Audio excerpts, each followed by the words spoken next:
Statio et Sanctum Nicolaum in Carcere. The Lenten pilgrim arrives today at one of the most materially eloquent sites in Rome. The church of San Nicola in Carcere, rising from the very bones of the ancient city. This is not merely a church built upon ruins, it is a church woven into them. The columns that line its walls once supported temples dedicated to Janus, Juno, and Spes. Their fluted shafts and varied capitals remain visible, incorporated without concealment. Here the past is not erased, but reinterpreted. This place was once the Forum Olitorium, a market by the Tiber, alive with trade and exchange, standing near the Theatre of Marcellus. The ground beneath the pilgrim's feet was shaped by commerce, civil life, and the aspirations of pagan Rome. Even the memory of the temple of Pietas lingers, a virtue honoured by the ancients, yet only partially understood. What was once expressed as duty to family and state is here subsumed into a higher order, devotion ordered toward God. The church itself, emerged by the early medieval period, later formalized as a stational site under Pope Honorius II. Its current form, shaped in the late 16th century by Giacomo della Porta under the patronage of Pope Clement VIII, retains this layered character. Inside, no uniform colonnade presents itself. Instead, columns of differing origin and style stand side by side, visibly drawn from the temples they replaced. Beneath the altar, the relics of early martyrs rest in porphyry, anchoring the church not only in antiquity, but in the witness of blood.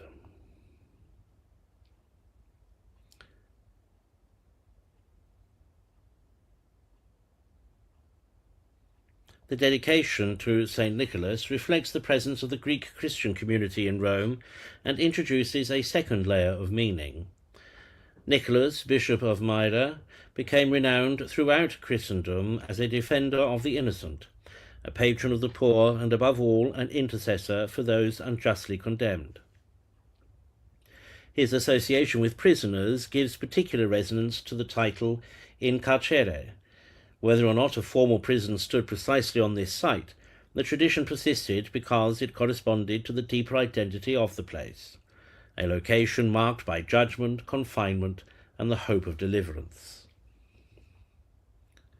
The liturgy of this day, Sitientes, you who thirst, was historically linked with ordinations, often preceded by prolonged fasting and vigil.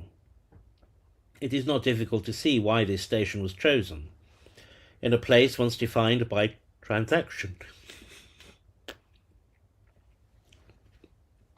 the Church proclaims that grace is not bought. In a place associated with imprisonment, she proclaims liberation. In a place where temples once expressed the highest aspirations of human religion, she proclaims their fulfillment. The Gospel's warning against turning the house of God into a place of commerce takes on particular clarity here. The setting itself becomes commentary. What was once a marketplace is now a sanctuary. What was once measured and exchanged is now given freely. The ancient structures remained, but their meaning has been decisively altered. For the pilgrim, this station offers a synthesis rather than a contrast. The architecture demonstrates continuity transformed.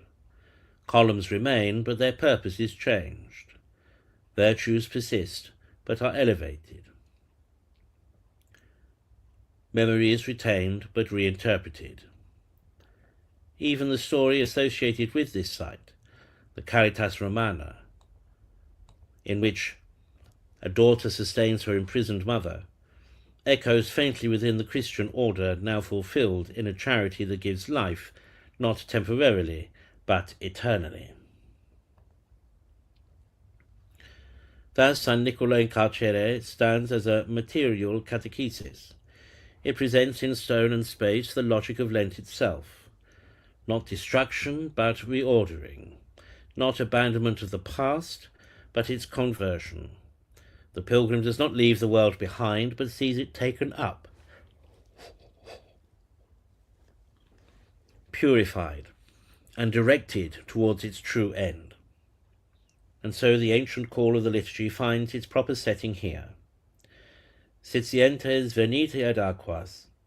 You who thirst, come not to the market, nor to the tribunal, but to the source.